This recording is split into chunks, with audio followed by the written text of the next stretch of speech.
this is Michael Bosey. Welcome to Marketing Without the Marketing, the podcast that is all about content strategy for small businesses of all types. And today I'd like to talk about planning your content strategy. Planning, as you might imagine, is really important. I mean, the strategy part of content would give that away. And, if you think about this, you're trying to use content to connect. That's what a content strategy is all about. And there's more to it than that, but really that is what it boils down to at its most basic level. And, creating a business of any type is going to rely on you making connections with your prospective customers and, of course, your customers once they are customers.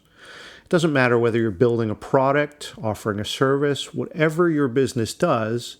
As a business owner, you've got to make these connections. That's really all there is to it. Now, when I look at this, I think of that connection that you're making. It's going to occur in one of three ways. B2C, that's sort of business to consumer.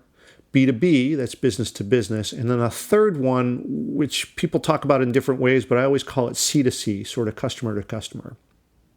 All right, let's look at all three as they relate to content strategy just briefly. B2C, business to consumer.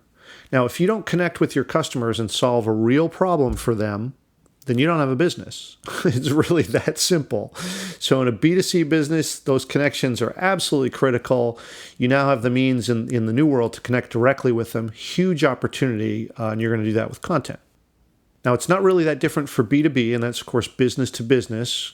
Anything where a partnership with another business might be important to your success, where you're sort of selling a business service to another business. I look at my own business as a B2B business. The content they use for this is going to be a little different. Generally, the credibility portion of it is going to be, I would say, a lot more important, or at least has a different flavor to it than B2C content. But that content is still incredibly important. And then in C2C, that's customers talking with other potential customers about you and your business. This one is the hardest one to achieve because it depends on someone else doing something for your business, and they're not being paid to do this. So they're not employees. They're not folks who you've hired to do this or paid in any way.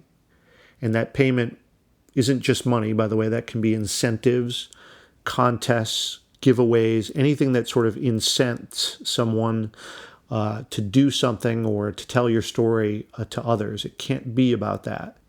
Pure C2C, customer to customer, that has to be given genuinely. And when it's done that way, that's when it's most valuable to you.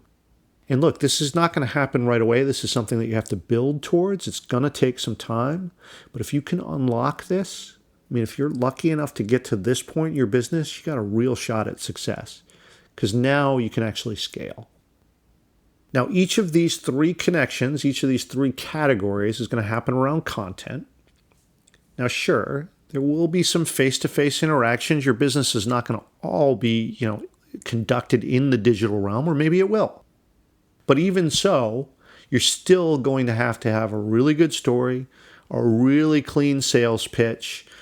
All of this content that you sort of go to market with has to be in order, tell a very consistent and compelling story, and you got to make this a part of running your business. This is not an add-on. When I hear people say that, it drives me crazy when they think, I don't have time to do social media. I don't have time to do extra stuff about this.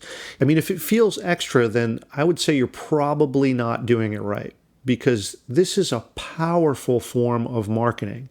And I'm not saying it's right for every business because, even though I tend to see everything as a nail for my content hammer, that's the solution I have to everything as a content guy. That makes sense. But, in the digital world, that is how you connect. And if your business has any piece of a digital component, even if that's just a website that supports a brick and mortar business, then you're creating content of some sort and you're using that to connect with people in a digital realm. And you got to have your strategy together if you're going to do that. So it's not an add-on. It's critical. It's a key component to your success. So that means you need a plan. And in planning your content strategy, always go back to that central thing, connection. We connect over content in a bunch of different formats. And for small business owners, let's talk about what content actually looks like or what it actually is. Let's define it. Now, content is telling your company's story, your reason for actually existing. Content is your product itself sometimes. Even if you're not in the content business, creating intellectual property, right, as an author, as a writer or something, it doesn't matter. Even if you're not that, you still are creating content. Even in your web presence, your social profile, and other things, you're still creating content. You are a content producer. You're a media producer.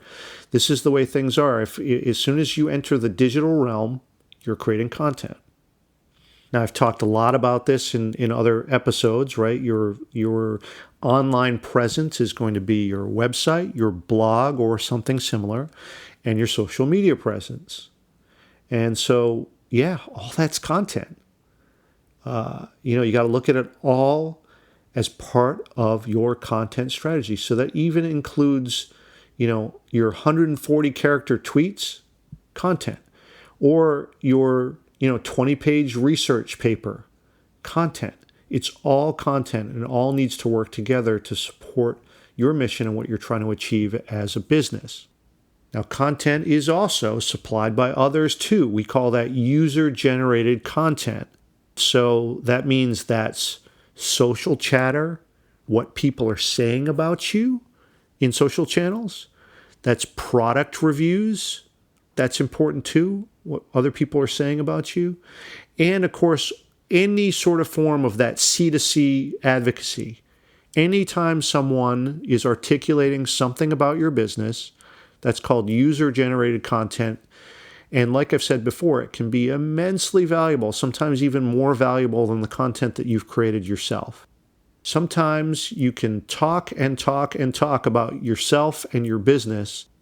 You can go on for hours about it, creating thousands and thousands of words worth of blog posts and web copy, and not have it be nearly the same effect as someone who just gives a recommendation and literally in 5 seconds can convert a customer for you. So that user-generated content can be really, really potent. And lastly, content is also data about your company. Anything that's public that contributes to the story about you and your brand, that's also content. Now, some might say that's not as important, especially the public stuff. So think about, how many followers do you have on Twitter? How many people have liked your Facebook page? These I always describe as shallow metrics, but make no mistake, they're not meaningless. They say something about you and your position in that community. So it's not meaningless. It actually does contribute to the story. So again, it's not the most important part of it, but it is a factor. It does matter. And this is why I always say to folks who, I've had questions of folks who say, well, look, if that matters, then should I go out and buy followers? Under no circumstances should you do that. 1, it's not the right thing to do. 2, you're going to get found out. And 3, if you do, that's going to look really, really bad for you. That's going to say that, hey, look, I didn't really want to be a part of this community. I just wanted to fake my way through it. Think about what that says. If you want to build the trust of an audience, doing something like that flies in the face of building trust. It'll actually undermine trust. And it might be hard to recover from. I'm not saying that you couldn't, but why even try? There's such power in the organic growth of an audience and forming these relationships. Yes, it's going to take time. It's going to take a lot of patience, a lot of persistence, as I've talked about before. But really, the value of a real organic audience where you've built a community around this and they trust you, they'll advocate for you. I don't know why you would sacrifice that for sort of cheap content or cheap tricks. It's not worth it. So these are all the things that you want to think about in terms of planning your content strategy, all these different pieces of content that might work together. So your story, it might be in the product itself. It's going to be in your blog and your social content.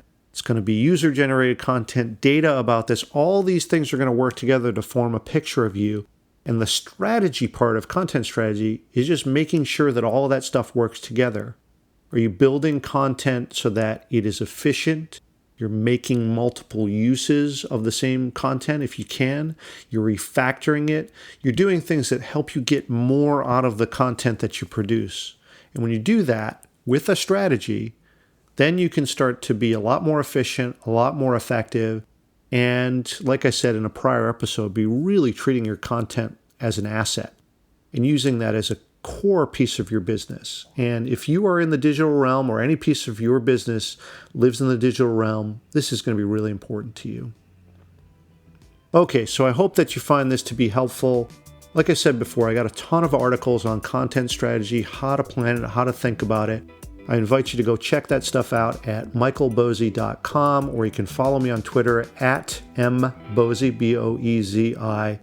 Please share it if you like it. You know, my goal for doing this is to try to help people just be more efficient with their content, devise a strategy, and just, really help you run your business better by thinking about things in this way.